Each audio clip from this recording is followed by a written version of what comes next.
오늘 저는 디모데후서 2장 20절로 21절까지 말씀 중심에서 하나님이 쓰시는 그릇이라고 하는 제목을 가지고 함께 은혜를 나누기를 원합니다. 9월 3일 날 우리 교회 항전직자 선출이 예정되어 있습니다. 이 일을 위해서 우리가 기도하고 준비하고 있습니다.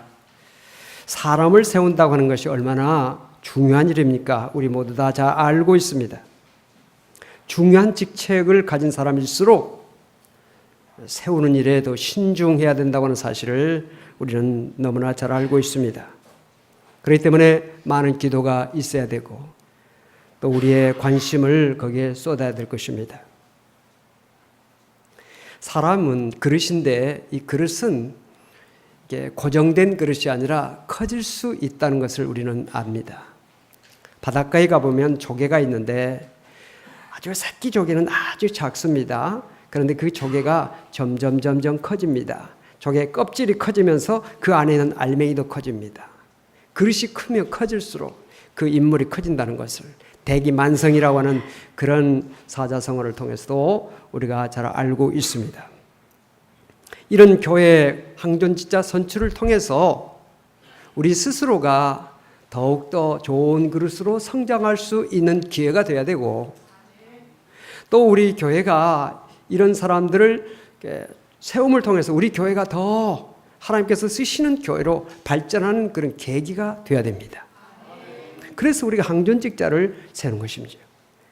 그분에게 무슨 영광을 막 돌리기 위해서 그 사람을 더 막 높여주기 위해서가 아니라 중요한 것은 이런 기회를 통해서 우리 스스로가 더 좋은 하나님께서 쓰시는 그릇이 되도록 성장해야 되고 또 우리 교회가 이 시대 속에서 하나님께서 더 귀하게 쓰시는 교회가 되어야 된다고 하는 그런 목적을 위해서 우리가 항전직자 선출을 하는 것입니다.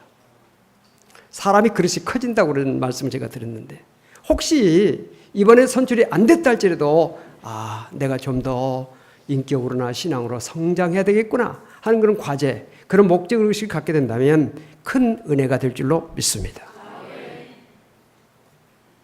본문에 보면 큰 집에는 금그릇, 은그릇뿐만 아니라 나무그릇, 질그릇도 있다. 귀하게 쓰는 것도 있고 천하게 쓰는 것도 있다.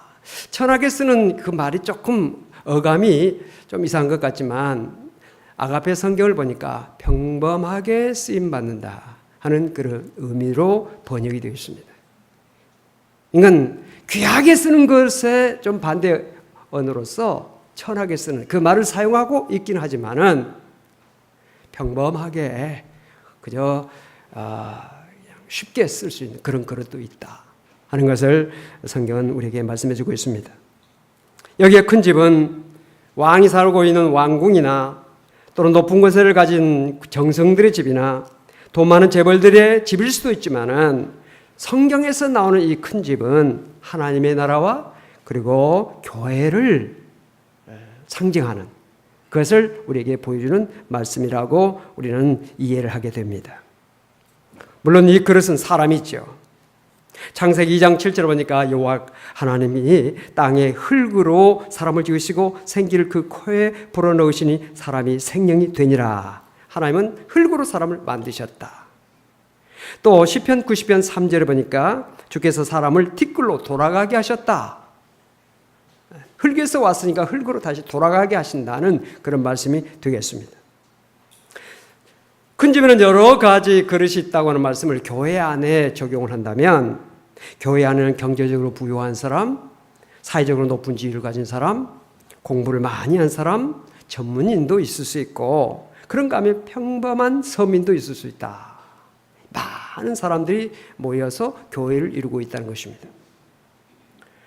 여기에서 말씀하고 있는 것은 금그릇이 더 중요하냐, 은그릇이 더 중요하냐, 어떤 것이 더 중요하냐고 하는 그런 차원이 아니라 어떤 그릇이 되어야 하느냐, 어떻게 쓰임받는 그릇이 될 수 있을까 하는데 중요성을 오늘 말씀은 우리에게 이야기해 주고 있습니다.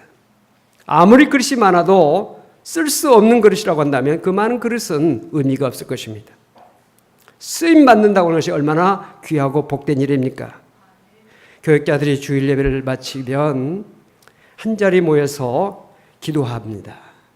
그 기도의 내용의 중심은 뭐냐? 하나님께서 오늘 우리를 하나님께 예배하는 일을 위해서 사용해 주시고 성도들을 섬기는 일을 위해서 써주신 것을 감사하는 그런 기도를 꼭 하고 주일 모든 일과를 마칩니다. 오늘 사랑하는 성도 여러분들도 하나님께 예배하는 일을 위해서 쓰임받고 성도들을 섬기는 일을 위해서 쓰임받는 것을 감사할 수 있기를 바랍니다. 사람들에게 가장 치명적인 상처를 주는 말이 있다면 당신은 아무 가치가 없어. 당신은 쓸모가 없어. 당신은 내게나 우리 가정이나 우리 직장에 쓸데없는 사람이야 라고 하는 말은 그 사람의 존재 가치를 부인하는 일이기 되기 때문에 굉장히 큰 상처가 될 수 있어요. 당신은 왜 이렇게 키가 커, 작어, 얼굴이 이렇게 못생겼어?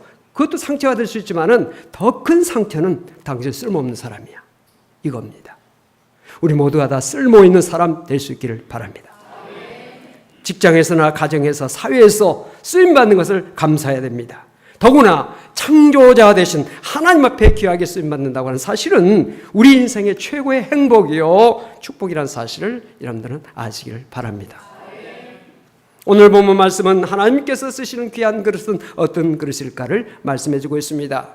하나님께서 일꾼을 세우시는 그런 모습들을 우리가 성경을 통해서 여러 곳에서 볼 수 있죠. 사도행전 6장 같은 데를 보면 초대교회가 7집사를 세울 때 성령과 지혜가 충만한 사람, 사람들에게 칭찬 들을 만한 사람을 택하라, 세우라 그렇게 말씀하고 있습니다.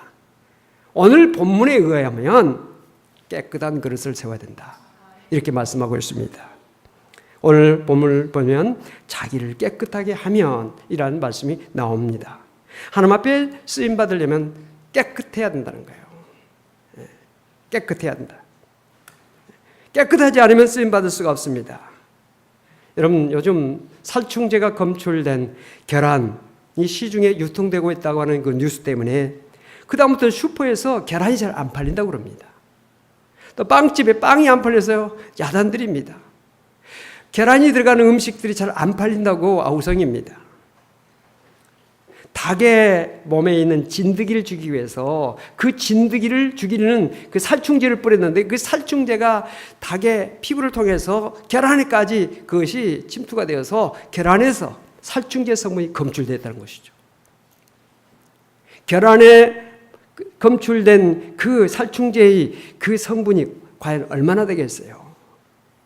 그것도 사람들이 야단인데 우리가 음식을 먹는 그릇에 살충제가 묻어 있다. 담겨 있다. 그것을 우리가 어떻게 사용하겠습니까? 깨끗이 씻어서 살충제의 어떤 성분이 하나도 없어야 그 그릇을 사용할 수가 있을 것입니다. 아무리 그 그릇이 좋고 훌륭하고 대단하다 할지라도 그것에 독약이 묻어 있다면, 그것에 정말 그 나쁜 그런 것이 묻어 있다면 결코 그 그릇을 사용할 수가 없습니다.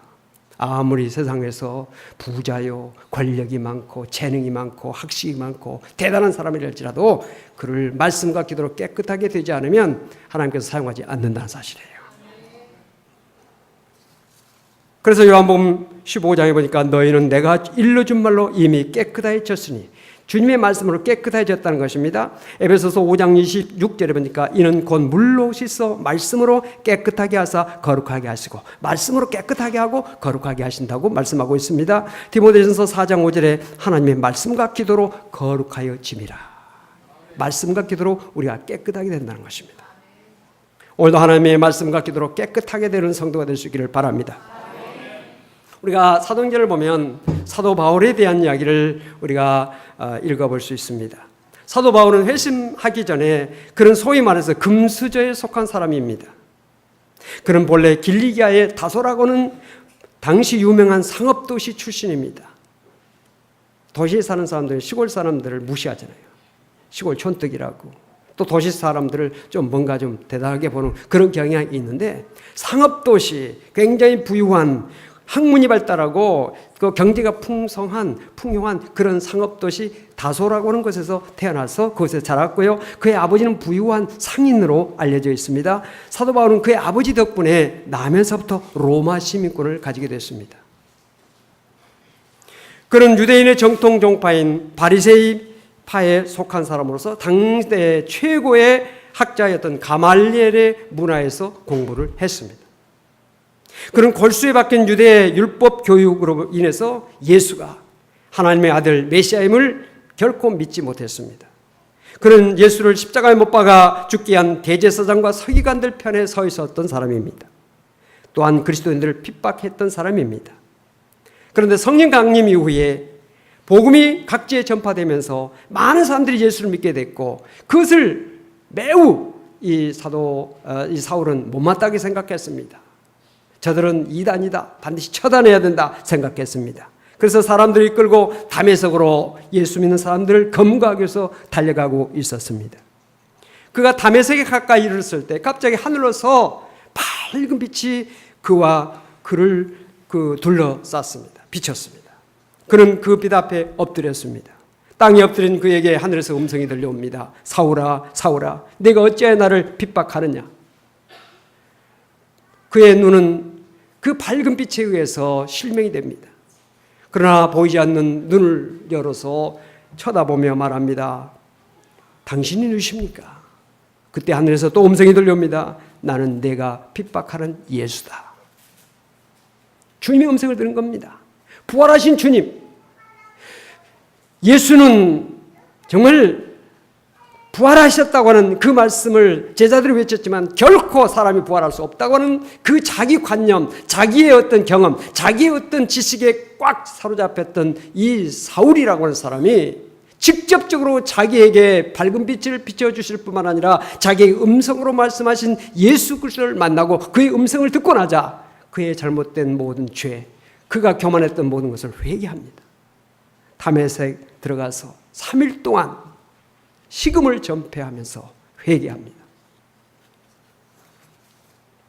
그때 주님께서는 다메섹에 살고 있는 아나니아라고 하는 지혜자를 통해서 이 사울에게 보내서 사울을 일깨워 줍니다. 주님께서 아나니아에게 이렇게 말씀하십니다. 주께서 이르시되 가라, 이 사람은 내 이름을 이방인과 임금들과 이스라엘 자손들에게 전하기 위하여 택한 나의 그릇이라. 사울이라고 하는 사람, 정말 금수저, 세상의 모든 것을 다 가진 사람이었지만 그 마음속에 예수가 없었고 부활하신 예수님이 그와 함께하지 않았기 때문에 그의 마음은 여전히 더럽혀져 있었어요. 세상 것으로 오염되어 있었어요. 그러나 부활하신 예수를 만나고 그의 음성을 듣고 나서 그의 모든 것들이 다 폐설물처럼 그 모든 것들을 다 씻어버렸습니다. 교만한 것이 없어졌습니다. 겸손하게 됐습니다. 그래서 이방인과 임금들과 이스라엘 자손들에게 전하기 위하여 택한 나의 그릇, 예수 그리스도에게 쓰임받는 그릇이 될 수가 있었습니다. 사랑하는 성도 여러분, 오늘 우리는 우리 자신을 깨끗게 하는 것은 말씀과 기도라는 사실을 기억하시고 늘 말씀을 늘 묵상하고 그 말씀을 귀하게 듣고 하나님 앞에 기도함으로 우리가 깨끗한 사람, 주님께서 쓰시는 귀한 사람 다 될 수 있기를 바랍니다. 두 번째, 하나님이 쓰시는 그릇은 뭐냐? 깨끗한 그릇이라고 말씀드렸습니다. 두 번째는 쓰기에 합당한 그릇이라 21절에 말씀하고 있습니다. 거룩하고 주인의 쓰심에 합당하며, 주인의 쓰심에 합당해야 된다는 것입니다. 여러분, 어떤 그릇은 내가 쓰기에 좋은 편리한 그릇이 있는가 하면 어떤 그릇은 내가 쓰기에 버거운, 내가 쓰기에 불편한 그런 그릇이 있어요. 저는 왼손잡이니까 이 가위질 할 때마다 왼손으로 하다 보면 왼손 여기가 막 아파요. 좀 잘 안 든 것을 쓰려고 그러면. 그때마다 왼손 가위가 있었으면 좋겠다. 그런데 나중에 알고 보니까 왼손 가위라고 하는 것이 있더라고요. 아무리 다른 사람이 쉽게 사용할 수 있는 것도 내가 사용하기 어려운 것이 있어요. 내가 사용하기 좋은 것을 내가 사용합니다. 그래서 그 그릇을 가까이 두고 쓰게 됩니다. 어떤 그릇은 쓰기가 어렵지요. 쓰기 어려운 그릇은 어떤 그릇입니까? 잘 깨어지는 그릇이에요. 얘가 우리 성도들 가운데 연세들이 드신 그런 분들 주방에서 주방일 해나가면서 잘 깨어지는 그릇, 이거 설거지할 때 아주 잘 깨진 그릇을 다른 그릇과 섞어서 설거지를 잘 하지 않습니다. 왜? 하다 보면 깨지니까. 그래서 따로 그 그릇은 따로 이렇게 세척을 하죠. 또 잘 깨지는 것보다 손에 이제 힘이 없으니까 그릇을 떨어뜨릴 수가 있어요. 탁 떨어져도 안 깨지는 그릇을 손합니다. 이 그릇은 잘 안 깨지는 그릇이라고. 깨어지는 그릇은 깨질 뿐만 아니라 상처를 줄 수 있어요. 그 사용하는 사람에게 상처를 줄 수 있어요. 그래서 깨어지는 것을 선호하지 않습니다. 사람들 가운데도 이렇게 잘 깨어지는 사람이 있어요. 감정이 자꾸 깨어지고. 이런 사람은 하나님께서 쓰시기가 좀 어렵다는 것을 우리가 알고, 주여 나로 하여금 깨어지지 않는 그릇이 되게 주시옵소서, 이런 기도를 해야 될 줄로 믿습니다. 두 번째는 무거운 그릇을 사람들이 잘 사용하지 않습니다. 무거운 그릇은요, 움직이기가 부담스럽습니다. 내가 잘 아는 어떤 분도 화분을 아주 젊었을 때는 큰 화분을 썼어요. 아주 나무를 굉장히 큰 나무를 막 정을 했는데, 나이가 들어가면서 화분 움직이기 어렵고 화분갈이를 하기 힘드니까 점점 작은 그런 화분을 쓰고 있는 것을 제가 보았어요. 무거운 그릇은 불순종을 의미합니다. 하나님 말씀에 잘 순종하는 그릇을 하나님께 쓰신다는 거죠. 우리가 창세기를 보면 아브라함을 볼 수가 있는데 믿음의 조상이 됐지 않습니까? 그 아브라함은 어떤 사람입니까? 순종의 사람으로 우리에게 참 잘 알려지고 있는 사람입니다. 갈대아우를 떠나라. 예. 내 독자 이삭을 내게 번지로 드리라. 그 어려운 주님의 명령까지도 예 하고 감당했던 순종의 사람을 하나님께서 쓰셨다는 사실이에요.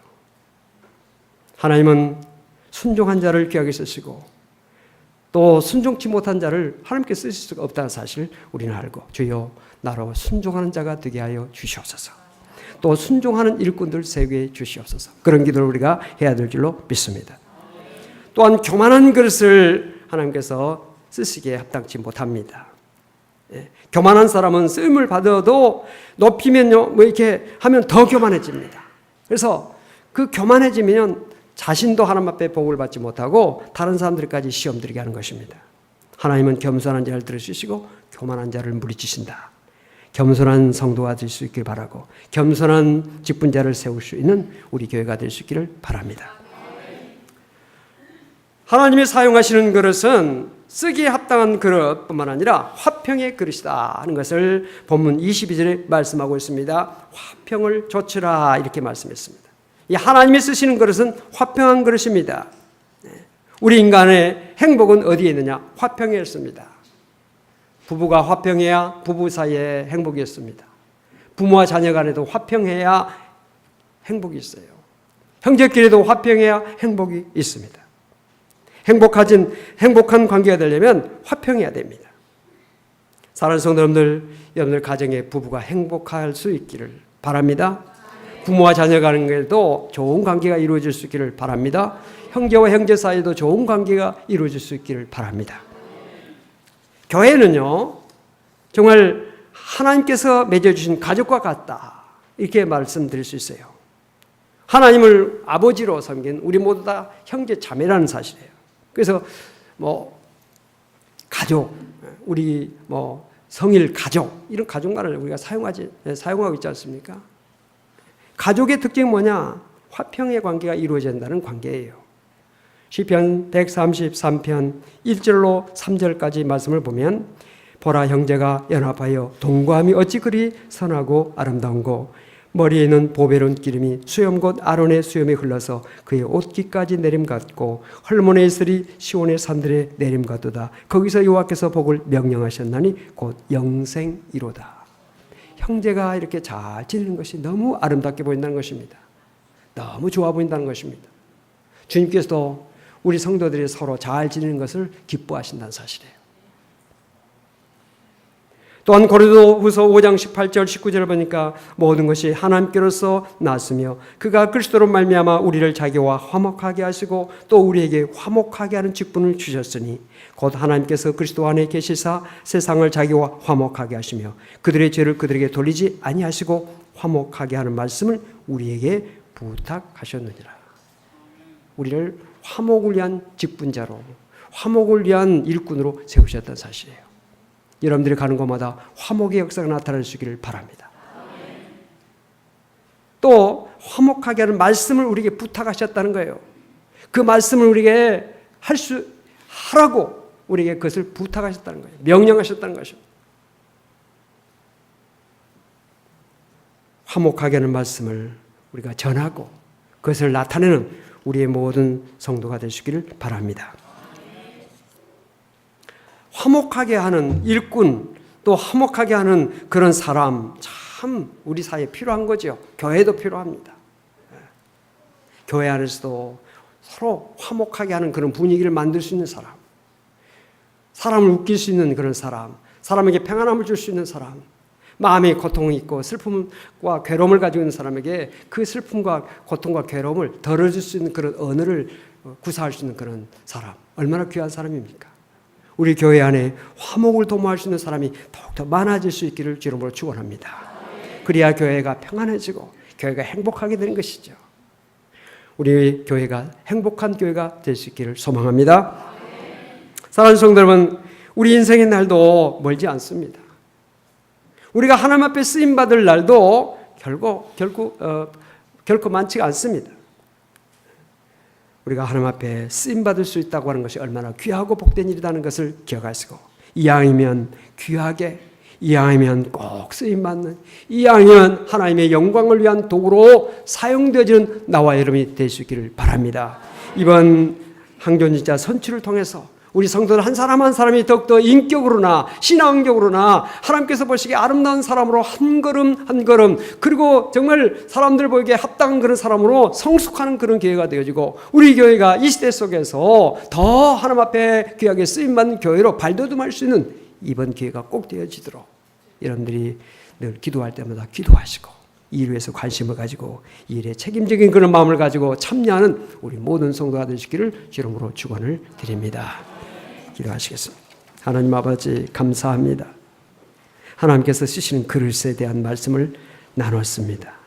우리 모두 다 하나님 앞에 귀하게 쓰임받는 사람들이 꼭 될 수 있도록 도와주시옵소서. 믿음이 더 성장하고, 또 인격이 성장하고, 또 마음에 정말 주 예수 그리스도가 온전히 임재하시고 역사하셔서 주님의 손과 발로서 주님의 몸으로서의 삶을 감당하는 저희 모두가 될 수 있도록 도와주시고, 이번 항존직자 선출을 통해서 우리 교회가 정말 이 시대 속에서 하나님께서 더 귀하게 쓰시는 교회가 될 수 있도록 축복하여 주시옵소서. 예수 그리스도 이름으로 간절히 기도하옵나이다. 아멘.